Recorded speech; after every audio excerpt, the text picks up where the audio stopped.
नमस्ते दोस्तों, आपका स्वागत है आपके अपने YouTube चैनल परिंदा पढ़ाई का पे। दोस्तों मैं आज आपके लिए लेकर आया हूँ गुप्त वंश के इम्पोर्टेंट क्वेश्चंस। दोस्तों अगर आप किसी भी प्रतियोगी परीक्षा की तैयारी करते हो तो ये वाला वीडियो आपके लिए इम्पोर्टेंट रहने वाला है।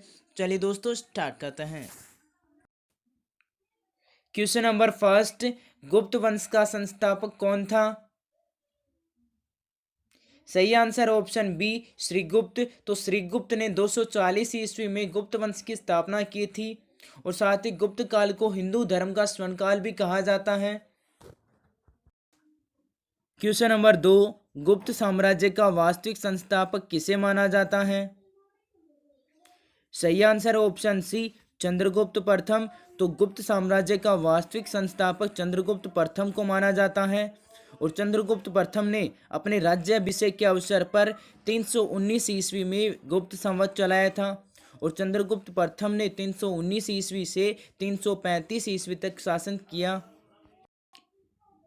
क्वेश्चन नंबर तीन, गुप्त राजवंश किस लिए प्रसिद्ध था?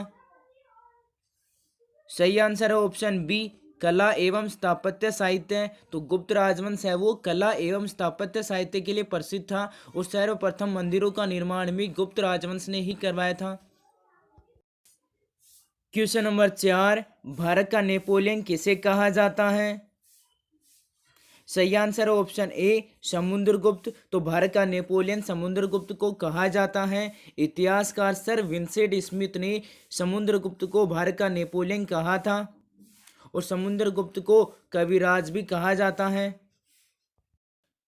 क्वेश्चन नंबर पाँच, प्रयाग प्रशस्ति अभिलेख का लेखक हरिसेन किस शासक का दरबारी कवि था?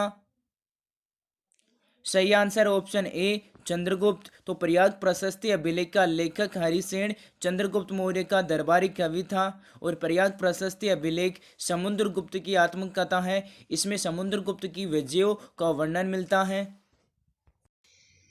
क्वेश्चन नंबर छः, प्रसिद्ध गुप्त संवत निम्नलिखित में से किस वर्ष शुरू किया गया था? सही आंसर ऑप्शन सी 319 ईस्वी। तो गुप्त संवत चंद्रगुप्त प्रथम ने अपने राज्याभिषेक के अवसर पर 319 ईस्वी में चलाया था। चलिए दोस्तों बात करते हैं भारतीय इतिहास में अन्य संवत चलाई गई उनके बारे में। तो शक संवत है वो कनिष्क ने 78 ईस्वी में चलाई थी और विक्रम संवत है वो 58 ईस्वी में शुरू की गई थी। क्वेश्चन नंबर सात, वह गुप्त राजा जिसने विक्रमादित्य की पदवी ग्रहण की थी? सही आंसर ऑप्शन बी चंद्रगुप्त द्वितीय। तो चंद्रगुप्त द्वितीय ने शकों पर विजय के उपलक्ष्य में विक्रमादित्य की पदवी धारण की और सर्वप्रथम चांदी के सिक्के जारी किए थे और साथ ही चंद्रगुप्त द्वितीय ने 375 ईस्वी से 414 ईस्वी तक शासन किया। क्वेश्चन नंबर आठ, प्रसिद्ध कवि कालिदास किसके राजकवि थे? सही आंसर ऑप्शन सी चंद्रगुप्त द्वितीय। तो कालिदास चंद्रगुप्त द्वितीय के राजकवि थे और साथ ही कालिदास को भारत का शेक्सपियर कहा जाता है और कालिदास गुप्त शासक चंद्रगुप्त द्वितीय व कुमारगुप्त प्रथम के समकालीन थे। क्वेश्चन नंबर नौ, भारत आने वाला पहला चीनी यात्री कौन था?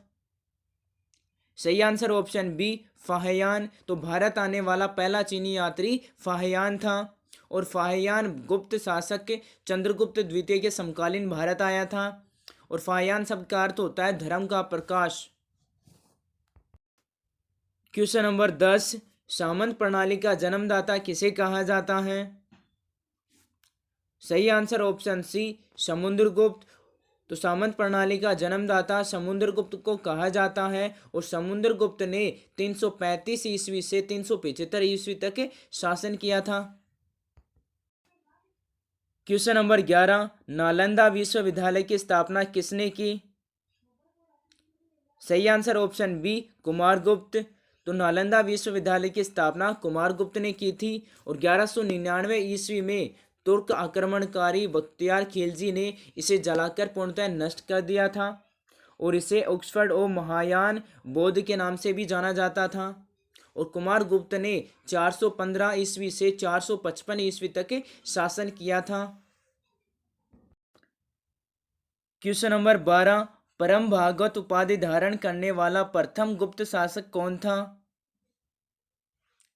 सही आंसर ऑप्शन सी समुद्रगुप्त। तो परम भागवत उपाधि धारण करने वाला प्रथम गुप्त शासक समुद्रगुप्त था, और समुद्रगुप्त को भारत का नेपोलियन भी कहा जाता है। क्वेश्चन नंबर 13, गुप्त काल के चांदी के सिक्कों को क्या कहते थे? सही आंसर ऑप्शन डी रुपये। तो गुप्त काल में चांदी के सिक्कों को रुपये कहा जाता था, और सबसे पहले चांदी के सिक्के चंद्रगुप्त द्वितीय ने चलाए थे। और गुप्त काल में सोने के सिक्कों को दिनार कहा जाता था, और सर्वप्रथम सोने के सिक्के चंद्रगुप्त प्रथम ने चलाए थे। क्वेश्चन नंबर 14, सती प्रथा का प्रथम उल्लेख कहाँ मिलता है? सही आंसर ऑप्शन बी एरणाभिलेख। तो सती प्रथा का प्रथम उल्लेख एरणाभिलेख में मिलता है, और एरणाभिलेख 510 ईस्वी में गोपराज की मृत्यु पर उसकी पत्नी के सती होने का उल्लेख सर्वप्रथम मिलता है। क्वेश्चन नंबर 15, किसके शासनकाल के दौरान अजंता की गुफाएं निर्मित की गई? सही आंसर ऑप्शन बी गुप्त वंश। तो गुप्त वंश के शासनकाल में अजंता की गुफाएं निर्मित की गई थी, और अजंता की गुफाओं में बौद्ध की जातक कथाओं की चित्रकारी की गई है, और जातक कथा में गौतम बुद्ध के पूर्व जन्मों की काल्पनिक कथाएं हैं। क्वेश्चन नंबर 16, भारतीय इतिहास का स्वर्णयुग किस काल को कहा जाता है? सही आंसर ऑप्शन ए गुप्त काल। तो भारतीय इतिहास का स्वर्णयुग गुप्त काल को कहा जाता है। सांस्कृतिक उपलब्धियों के कारण गुप्त काल को भारतीय इतिहास का स्वर्णयुग कहा जाता है। क्वेश्चन नंबर 17, एरण शिलालेख का संबंध किस शासक से है? सही आंसर ऑप्शन डी भानुगुप्त। तो एरण शिलालेख का संबंध गुप्त शासक भानुगुप्त से है, और एरण शिलालेख से सर्वप्रथम सती प्रथा का उल्लेख मिलता है, और एरण शिलालेख की स्थापना 510 ईस्वी में की गई थी।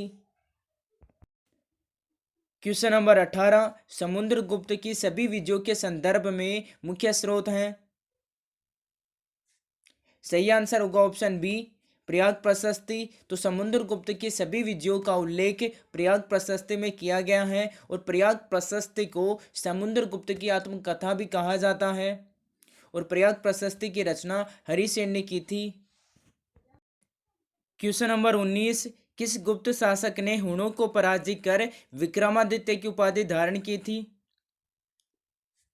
सही आंसर ऑप्शन बी स्कंदगुप्त। तो गुप्त शासक स्कंदगुप्त ने हुणों को पराजित कर विक्रमादित्य की उपाधि धारण की थी, और इसके अलावा चंद्रगुप्त द्वितीय ने शकों को पराजित कर विक्रमादित्य की उपाधि धारण की थी। क्वेश्चन नंबर 20, गुप्तकालीन शासन प्रणाली किस प्रकार की थी? सही आंसर है ऑप्शन सी राजतंत्रात्मक। तो गुप्तकालीन शासन प्रणाली राजतंत्रात्मक थी, अर्थात वहां पर राजा का ही शासन चलता था। क्वेश्चन नंबर 21, तांबे का सिक्का जारी करने वाला प्रथम गुप्त शासक कौन था? सही आंसर है ऑप्शन बी रामगुप्त। तो तांबे का सिक्का जारी करने वाला प्रथम गुप्त शासक रामगुप्त था। क्वेश्चन नंबर 22, निम्न में से किन के सिक्के संगीत के प्रति उनका प्रेम दर्शाते हैं? सही आंसर ऑप्शन डी गुप्तों के। तो समुद्रगुप्त के कुछ सिक्कों पर उन्हें वीणा बजाते हुए दिखाया गया है, इसलिए हम कह सकते हैं कि गुप्तों के सिक्के संगीत के प्रति उनका प्रेम दर्शाते हैं। क्वेश्चन नंबर 23, चंद्रगुप्त द्वितीय के विजयों का उल्लेख उनके किस अभिलेख में मिलता है? सही आंसर ऑप्शन बी उदयगिरी गुहालेख। तो चंद्रगुप्त द्वितीय के विजयों का उल्लेख उदयगिरी गुहालेख में मिलता है।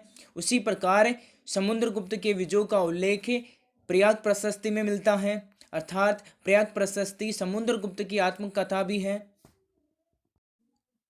क्वेश्चन नंबर 24, लोग घरों में ताला नहीं लगाते थे, फाहियान ने किस शासक के बारे में ऐसा लिखा है? सही आंसर है ऑप्शन सी चंद्रगुप्त द्वितीय। तो फाहियान ने चंद्रगुप्त द्वितीय के लिए लिखा है कि उनके शासनकाल में लोग घरों में ताले नहीं लगाते थे, और चंद्रगुप्त द्वितीय का शासनकाल 375 से 414 ईस्वी तक रहा है।